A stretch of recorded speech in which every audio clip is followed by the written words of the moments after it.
Hi, welcome. Thanks for clicking. I'm Don. This is my first video for the Great Guitar Build-Off 2021. I want to show you what I'm starting with and what I'm going to try to do with it. So I got this neck and body from a website where they sell surplus and rejected parts from factories in Asia. When I ordered it, it had a big piece of masking tape over here, so what I didn't see was they had misrouted the cavity here for the bridge and then packed it full of this weird putty colored epoxy. So a while back I drilled and chiseled that out. So this can't be used for a Telecaster anymore because of that. So what I'm going to do is thin this body down, replace it with the top, and do something different. Now the neck has its own problems. It's a beautiful neck. It's got a nice skunk stripe, and it's got a nice piece of rosewood here. Very dark, nice, beautiful grain. And I was going to use this for something last year, and I had leveled the frets, and I was crowning the frets, and I got up to here, and it was only then that I noticed, and I don't know if you can even see this, but the spacing between these two frets is wider than between these two frets. And this space is very narrow here, and it's more narrow than this spacing here. So these two frets are clearly in the wrong place. And I got a hold of a template, measured it out, and for sure they are in the wrong place. And then as I was looking here, I found a bunch of others that are a little bit in the wrong place. So what I'm going to try to do is deal with these two frets, take them out, reslot, and reinstall them. And if I get those in the right place, if that works out, then maybe, and it's not too painful, I'll try to deal with some of those others. We'll see how that goes. I have a backup plan if this doesn't work. So to give away the plot here, I want to take these parts and create something that is similar to, reminiscent, inspired by, but not a copy of Paul Bigsby. Something Paul Bigsby might have made in the late 40s and early 50s. I'll be looking at a couple examples here. If you haven't seen them, here's one he did for Grady Martin. And here's another one that he made for Merle Travis. So I made this template a while back.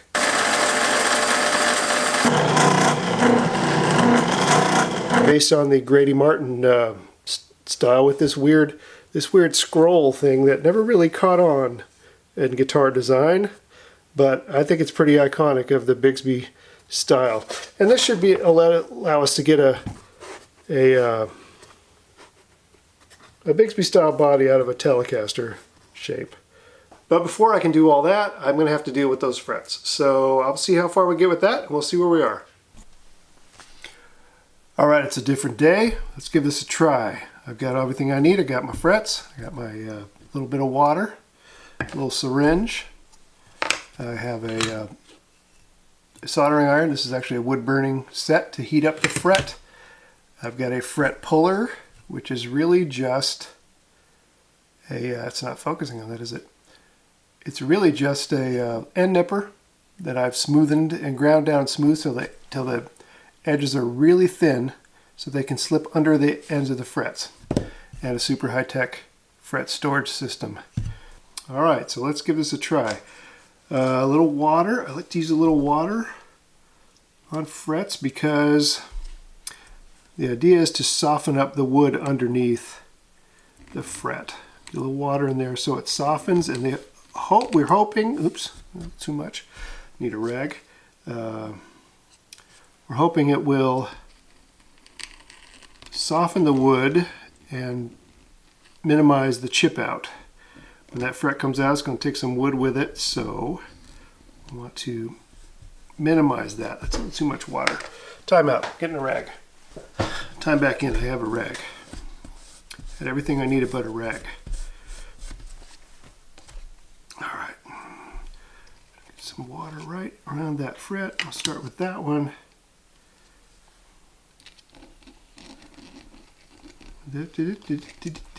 Probably speed this part up.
Not a lot of tear out. I'll put this right here in number 18 so we know which one it is. Awesome. That actually went pretty well. That was pretty good. I don't think they used any glue on that. But there's not a lot of tear out. Let's see if this camera will focus on this. Not a lot of tear out on this. Pretty smooth. Came out pretty easily. That's encouraging. This might actually work. Okay, I'm going to try this one now.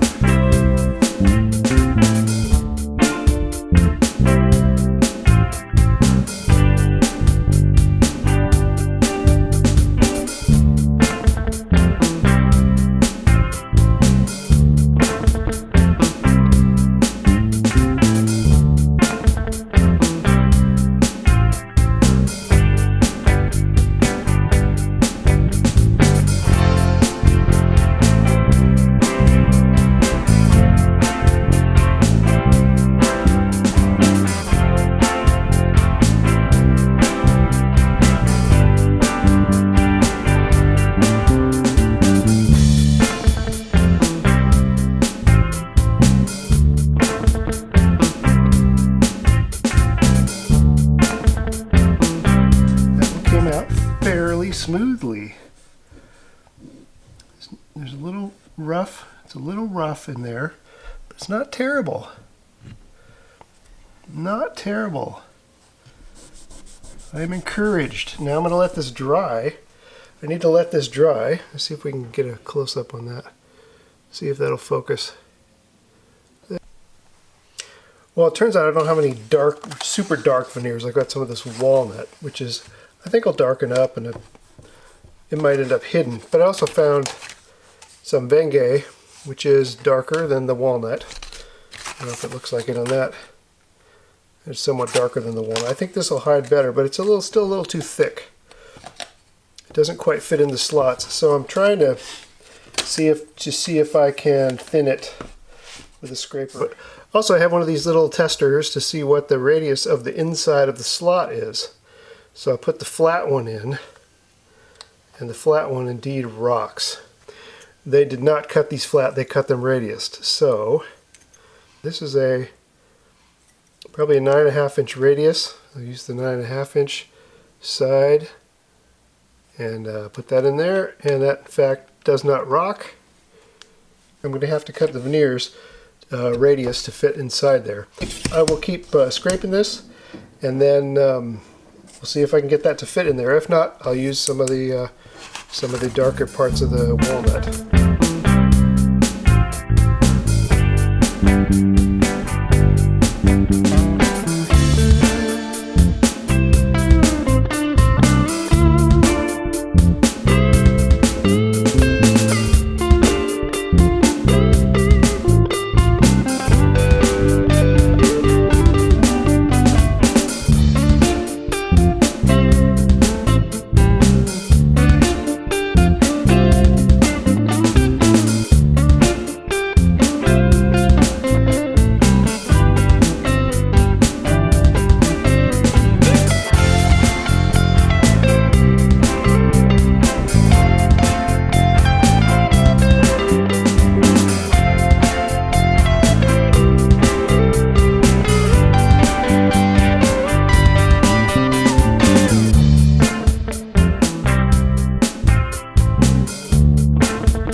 Okay, so the little plugs in the ends here that covered up the frets from the sides. This is kind of a nice touch on an inexpensive neck that was from an inexpensive guitar factory. They definitely hid all the tags from the side.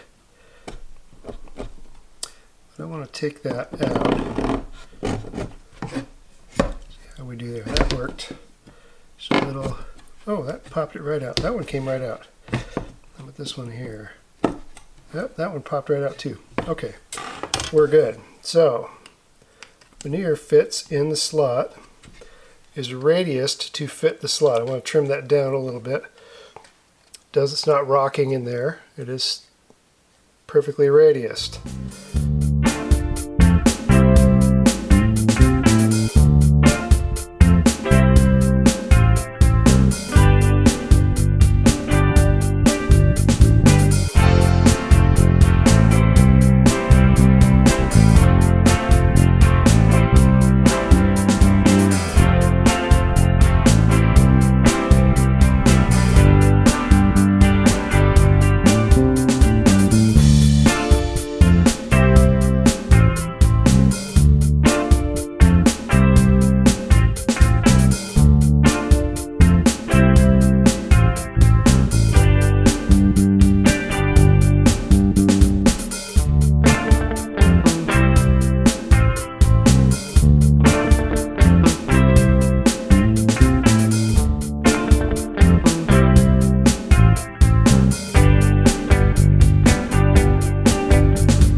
Alright, there's a second veneer in place. I did the same, it was all the same except I got a cleaner rag this time.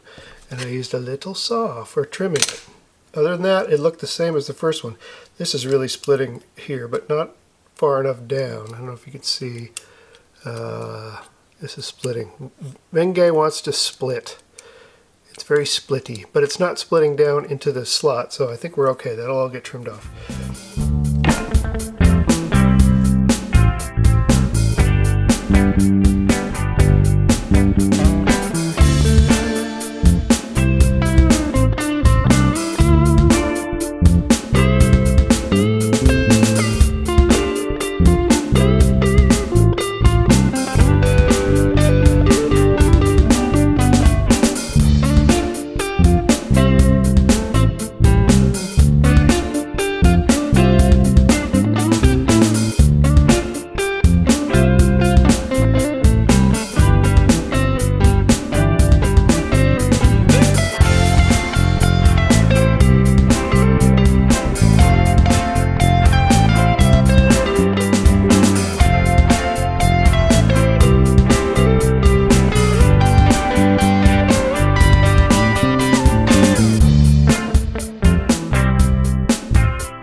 So the next problem I need to solve here is how I'm going to guide the saw. If I were just doing a fresh fretboard, I would use a miter box, but that's not going to work here. I saw something online that gave me an idea, starting with this radius sanding block.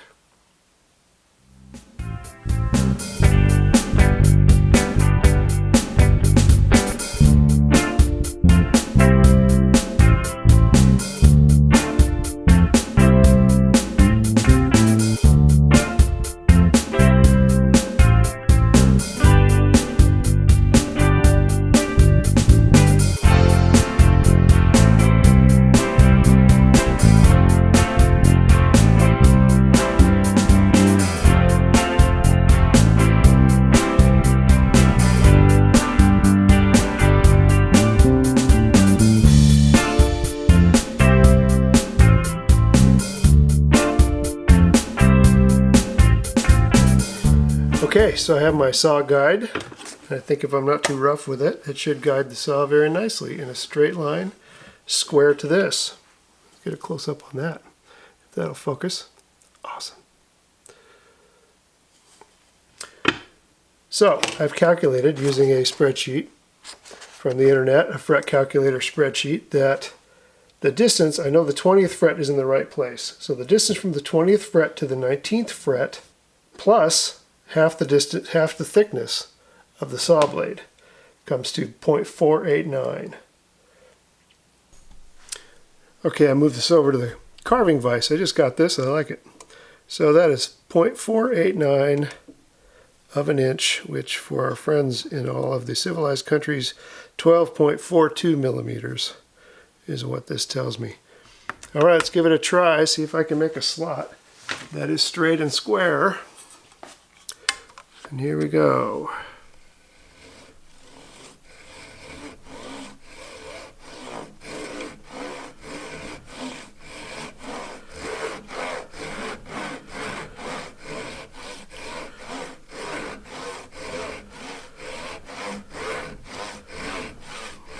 It's working, it's working.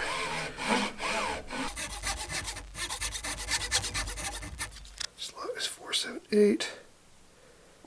And that looks spot on. I was afraid this saw blade would fall into the old slot, but apparently it's not. That Wengi veneer, I guess, is hard enough to stand up to the saw blade and not let it fall back into the slot.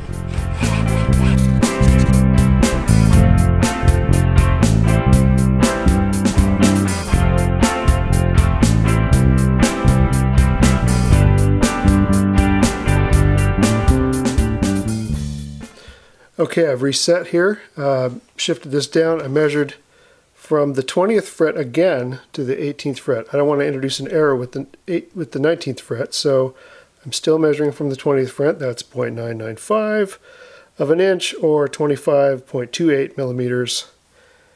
And we'll do the same thing again.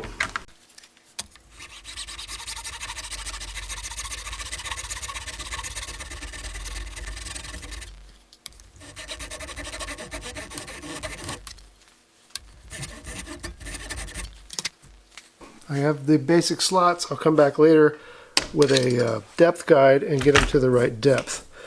From my perspective, I can see that these spaces look a lot better than they did originally.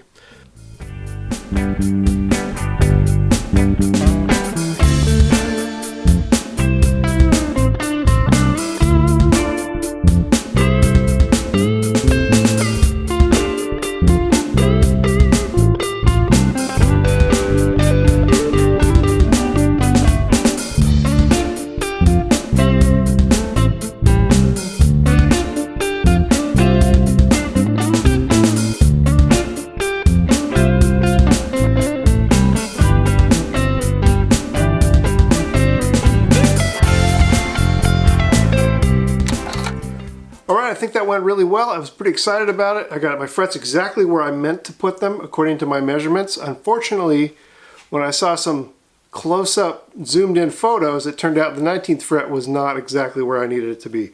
My measurement did not match the template from the great big Scottish guitar parts supplier. So I'm going to redo the 19th fret. I've taken it out, I've replugged it. I'll do that off camera.